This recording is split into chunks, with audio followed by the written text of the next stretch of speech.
अब तुम चिंता मत करो कि लोक में क्या कहा जाएगा तुम्हें। कई बार उपासक इसमें फंस जाता है।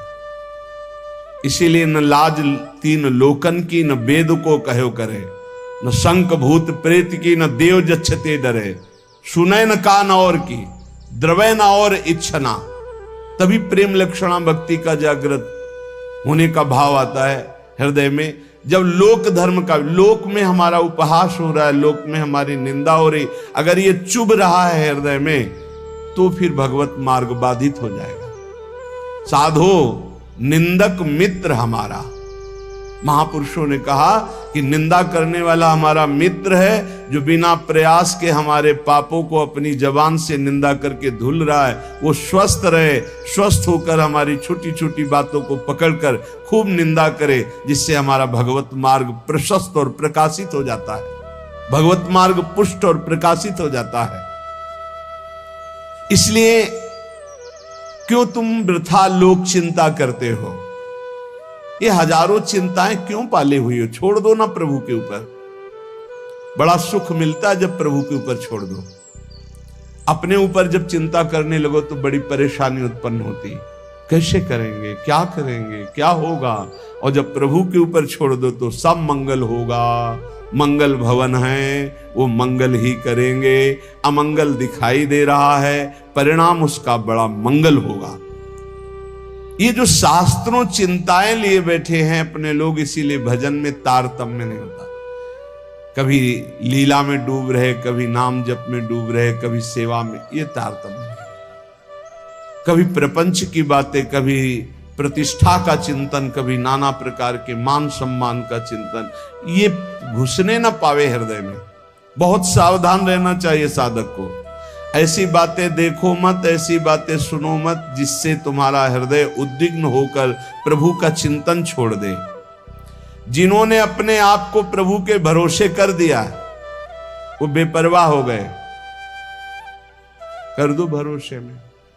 एक एक क्षण बहुत सुंदर ढंग से व्यतीत होता है जो प्रभु के भरोसे होता है। और ऐसे एक एक क्षण जलते रहोगे, चिंता, शोक, भय, अरे अब क्या होगा, ऐसा क्या होगा, कैसे करूं, नाना प्रकार की चिंताएं। अपने आप को प्रभु के चरणों में समर्पित कर दो, तुम्हें कुछ नहीं करना पड़ेगा, सब वो करवा लेंगे आपसे। जो आपके लिए मंगल है वो सब करवा लेंगे। तुम शांत होकर प्रभु के चरणों का आश्रय ले लो, जो कर्तव्य कर्म है उसे करो।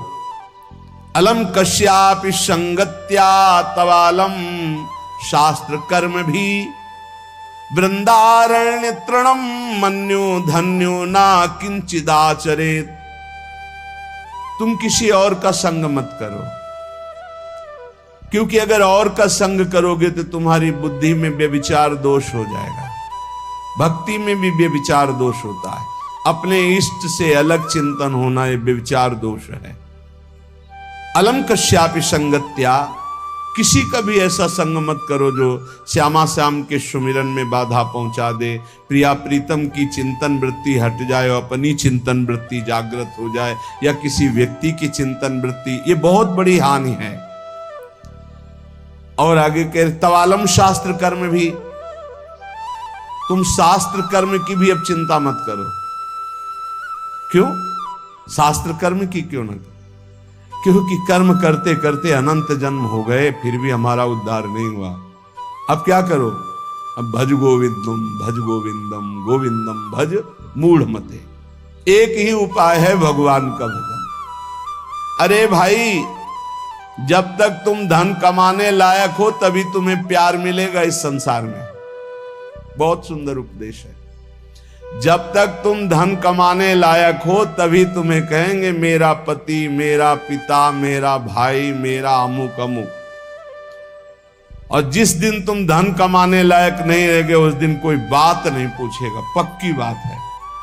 वाह वाह जब चल रहा है तो सब हाथ मिलाएंगे, और जब बुरा समय आएगा तो तुम्हारी गली से निकलना हो ठीक नहीं समझेगी कि अगर उधर निकलेंगे कहीं वो मिल न जाए और कुछ मांग न ले, कुछ कह न दे।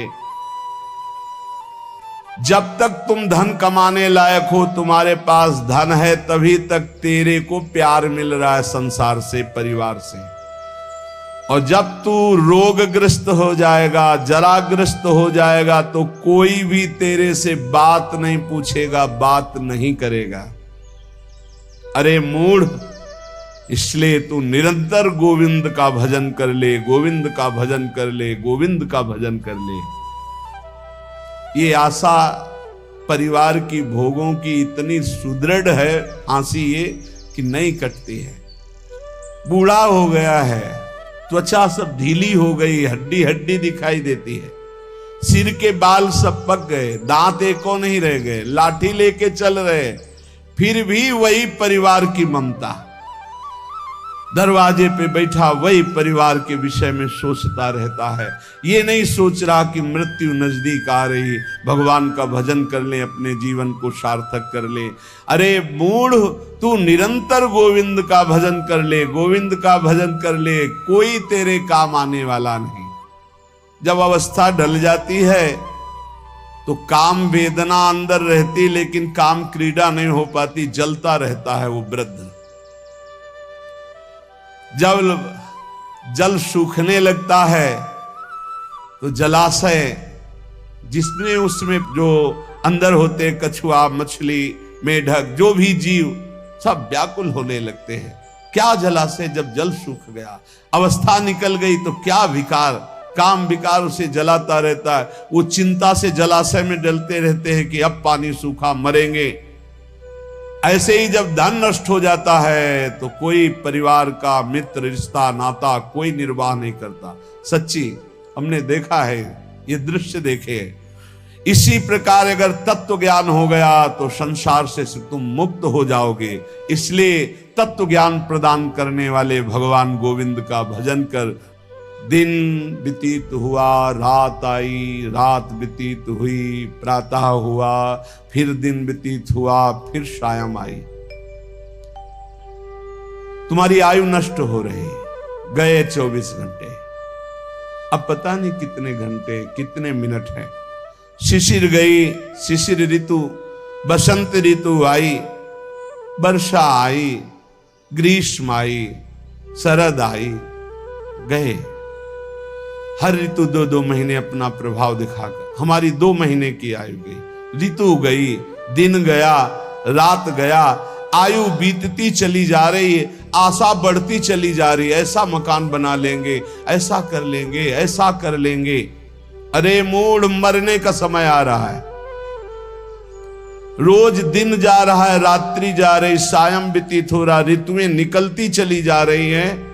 तुम्हें आशा रूपी फांसी ने ऐसा बांध रखा है, इतना कमा लिया, अब इतना कमा लेंगे, इतना कर लिया, वैसा कर लेंगे। ये तुम्हें पता नहीं कि तुम्हें मरना है। तुम्हारी आयु नष्ट होती चली जा रही है। आशा रूपी इस फांसी को काट लो। कैसे? भज गोविंदम, भज गोविंदम, गोविंदम भज मूढ़मते। अरे मूढ़मती, गोविंद का भजन कर ले, गोविंद का भजन कर ले, गोविंद का भजन कर ले। नहीं, मृत्यु के समीप आने पर ये व्याकरण का शब्द डुक्रिंच करने, ये तुम्हारी रक्षा नहीं कर पाएगा। ये व्याकरण, ये पढ़ाई लिखाई, ये तुम्हारी मृत्यु पर विजय प्राप्त नहीं। मृत्यु पर गोविंद गोविंद हरे मुरारे, गोविंद गोविंद मुकुंद कृष्ण, गोविंद गोविंद रथांग पाणे, गोविंद दामोदर माधवेति। ये भगवान नाम ही तुम्हारी रक्षा करेंगे। जिसने गीता जी को पढ़ा, श्रीमद् भागवत गीता जी, कुछ लोग तो इस भेद ही नहीं जान पा रहे हैं कि श्रीमद् भागवत और श्रीमद् भगवत गीता जी अलग है, नहीं जान पाते हैं कई लोगों के ऐसे। जिसने जो युद्ध क्षेत्र में भगवान श्री कृष्णचंद्र जी ने अर्जुन को 18 अध्याय उपदेश किया, उसे श्रीमद् भगवत गीता जी कहते हैं। और भगवान व्यास देव जी द्वारा रचित श्री सुखदेव जी ने जो 7 दिन में परीक्षित जी को सुनाया, वो श्रीमद् भागवत है। जिसने भगवत गीता को पढ़ा है, गंगा जल के एक बूंद भी आचमन किया है, एक बार भगवान श्री कृष्ण की पूजा कर ली है, यमराज उसकी तरफ आंख उठा के भी नहीं देखेंगे। एक बार भगवत गीता पढ़ा, एक बार गंगा जल का आचमन किया, एक बार भगवान श्री कृष्ण की अर्चना वंदना कर ली, तो यमराज कभी उसकी तरफ नहीं देखेंगे। इसलिए एक बार का जब इतना महत्व है तो तू हर समय भज गोविंदम भज गोविंदम भज गोविंदम मूढ़मते, हर समय गोविंद का भजन कर, गोविंद का भजन। अये मूढ़मती, तेरा कोई साथ नहीं देगा, तू गोविंद का भजन कर।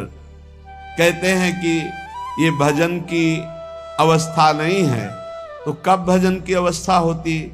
बाल्यावस्था खेल कूद में चली गई, जवानी स्त्री में आसक्त भोग में चली गई, वृद्धावस्था रुपया पैसा नाती पनातीन की चिंता में चली गई, तो परब्रह्म परमात्मा का भजन करने की कौन सी अवस्था है? अरे जब से होश हो जाए तभी से भजन शुरू कर दो। चेतना जागृत हो, बुद्धि काम करने लगे, राधा राधा राधा, गोविंद गोविंद गोविंद भजन करे। अरे मूढ़, कोई तेरा साथ देने वाला नहीं, इसलिए भज गोविंदम भज गोविंदम। इस संसार में बार बार जन्म होता है, बार बार मरण होता है, बार बार 9 महीने माता के गर्भ में रहना पड़ता है। अब तो होश संभाल ले, मनुष्य शरीर मिला है, भगवान श्री कृष्ण की शरण में आ जा और इस अपार संसार से पार हो जा, और हर क्षण गोविंद गोविंद गोविंद ऐसा रट, नहीं बार बार जन्म मरण के चक्र से तुझे कोई नहीं बचा सकता है। रात गई, दिन गए, पक्ष गया, कृष्ण पक्ष शुक्ल पक्ष, महीना गया, अयन उत्तरायण दक्षिणायन, वर्ष गए, कितने वर्ष गए, अब भी तुझे होश नहीं। तू यहां लोगों से राग द्वेष में फंसा है। अरे तेरी मृत्यु का समय आ रहा है, परम पद पहुंचने का उपाय कर। किसी से ईर्ष्या मत कर, मत्सरता मत कर, किसी की निंदा मत कर, किसी से द्वेष मत कर। अंतिम समय आने वाला है, इसलिए गोविंद गोविंद गोविंद ऐसा भजन कर ले। अरे मूढ़, तेरा कोई साथ देने वाला नहीं। माताओं बहनों की तरफ काम दृष्टि से देखकर अपनी क्यों दुर्गति करते हो? कुछ नहीं है। जहां तुम्हें आकर्षण लग रहा है कुछ नहीं है। मोह विकार है तुम्हारा, ज्ञान का विकार है। बार बार मन में विचार करके उनके चरणों में वंदना करो, उनके प्रति काम भाव करके। गलत दृष्टि से मत देखो, मूढ़, तेरी दुर्गति हो जाएगी। इसके लिए तू गोविंद का भजन कर, गोविंद का भजन कर। माताओं बहनों पर काम दृष्टि करके दुर्गति का कारण मत बन। कष्टम, जरा विचार कर, तू कौन है? कभी बैठकर सोचा कि शरीर में रहते 15 वर्ष हो गए, 30 वर्ष हो गए, 50 वर्ष हो गए, तू शरीर नहीं तो है कौन? कभी सोचा? कष्टम, कौन है तू? और कोहम कुतः आयाता, मैं कौन हूं, कहां से आया हूं? कामे जननी कोमे ताता, असली में मेरा पिता कौन है, माता कौन है? ये तो बनावटी है, कुछ समय के लिए छूट जाएगा शरीर। ये शरीर संबंधी माता पिता है, लेकिन मैं कौन हूं? मैं कहां से आया हूं? मुझे कहां जाना है? मेरा असली कौन संबंधी है? कभी विचार किया? नहीं विचार किया, इसीलिए संसार में फंस गया। अब विचार कर, शुद्ध विचार के लिए गोविंद गोविंद गोविंद ऐसा नाम जप कर, तो तुझे समझ में आने लगेगा ये संसार असार है। उमा कहूं मैं अनुभव अपना, सत हरि भजन जगत सब सपना। चाहे एक श्लोक ही गीता जी का पढ़े, रोज गीता जी का एक श्लोक पढ़कर अर्थ सहित चिंतन करे। विष्णु शास्त्र नाम, गोपाल शास्त्र नाम, इनका नित्य पाठ करें।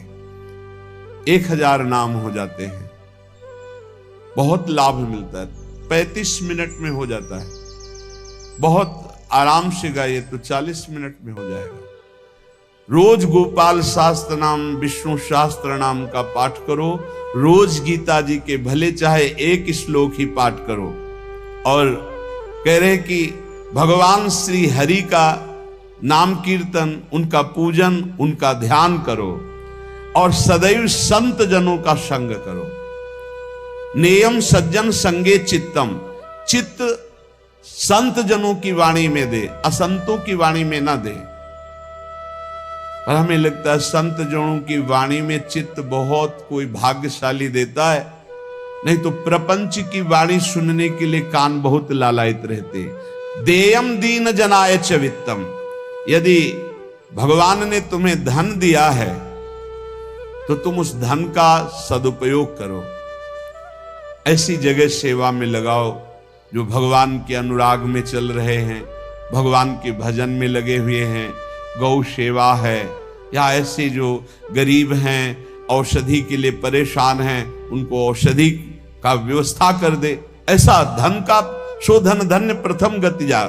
नेयम सज्जन संगे चित्तम देयम दीन जनाय च वित्तम, धन की सार्थकता है दीन जनों की सेवा में, और खूब नाम जप करे। ये शरीर तुम्हें बहुत प्यारा लग रहा है ना, इस शरीर को बहुत लोग तुम्हारे प्यार कर रहे हैं ना, ये सब माया का नाटक है। जिस दिन तुम्हारे प्राण इस शरीर से निकल गए ना, तो जो बहुत प्यार करते थे वो नजदीक नहीं बैठना चाहेंगे। चाहे जितना प्यारा कोई रिश्ता नाता संबंध रखता हो, और मुर्दा घर में एक कमरे में हो, कह दे जाओ उसके पास बैठकर रात व्यतीत करो, तो कह के डर लगेगा। प्राण निकलने पर कोई तेरा नहीं है, इसलिए जब तक प्राण है तो प्राणनाथ गोविंद का भजन कर ले। गोविंद गोविंद गोविंद। जो अपने ब्रह्मचर्य का नाश करता है तो पहले उसे सुख जैसा लगता है, बाद में वो भयानक रोगों से ग्रसित हो जाता है। सुखता क्रियते रामा भोग। बहुत सावधान, जितना आप अपने ब्रह्मचर्य को सुरक्षित रखेंगे उतने ही आप आत्म बलवान होंगे, उतने आप पवित्र बुद्धि वाले होंगे, उतने ही शरीर आपका स्वस्थ होगा, आपकी इंद्रियां तेजस्वी बलवान हो जाएंगी। भोगों की तरफ जाने के लिए नहीं, भगवान की तरफ जाने के लिए। और जो काम भोग को बड़ा सुख मान करके रमण करता है, पीछे शरीर जर्जर हो जाता है, बड़े भयानक रोगों से ग्रसित हो जाता है। भाई संसार में सब छूटना है, मरना है, तो सच्चिदानंद को प्राप्त कर लो। लेकिन इसी का उल्टा दुष्ट लोग सोचते हैं, जब मरना ही है तो खूब मनमानी करके मरेंगे। और विवेकी जन, संत जन, जो साधु स्वभाव के, कि जब मरना ही है तो पापाचरण क्यों करना है, मुझे अच्छे आचरण करके उत्तम गति को प्राप्त करना है। इसलिए कोई भी पापाचरण मत करो। पापाचरण जन्म जन्मांतर में तुम्हें दुख ही प्रदान करेगा। हर समय गोविंद गोविंद गोविंद ऐसा भजन करो। तन ढकने के लिए यदि चिथड़े भी हो तो चलेगा, तन ढकने के लिए, शरीर पोषण के लिए ज्यादा चिंता मत करो, ये तन भी जलेगा, सड़ेगा, नष्ट होगा। इसलिए पापाचरण करके बहुत अच्छे कपड़े पहनने को मिले तो हमारे लिए नरकगामी स्थिति ही है। वर्तमान में भी पापाचरण के द्वारा शरीर को मत सजाओ, मोटी सोने की जंजीर और बढ़िया कपड़ा सा कुछ नहीं। ये अग्नि में भस्म होने वाला शरीर है, ये नष्ट होने वाला शरीर। पापाचरण करके इसे सजा रहे हो और पाप करके दुर्गति भोगोगे। एक मार्ग है ऐसा जो तुम्हें इस जन्म में पुण्य और पाप दोनों से बचाकर भगवत प्राप्ति करा दे। वो भगवान का मार्ग है। न मैं हूं, न तू है, न ये संसार है, एकमात्र भगवान है। इसलिए भगवान की शरण में हो जा और गोविंद गोविंद गोविंद ऐसा भजन कर। चाहे गंगा सागर चले जाओ, चाहे बड़े बड़े उपवास कर लो, चाहे बड़े बड़े दान कर लो, जब तक भजन नहीं करोगे तब तक ज्ञान नहीं होगा। क्या ज्ञान? ये संसार में एकमात्र वासुदेव हैं। बहुनाम जन्मनावन्ते ज्ञानवान माम प्रपद्यते वासुदेवा सर्वमित सा महात्मा सुदुर्लभा। एकमात्र भगवान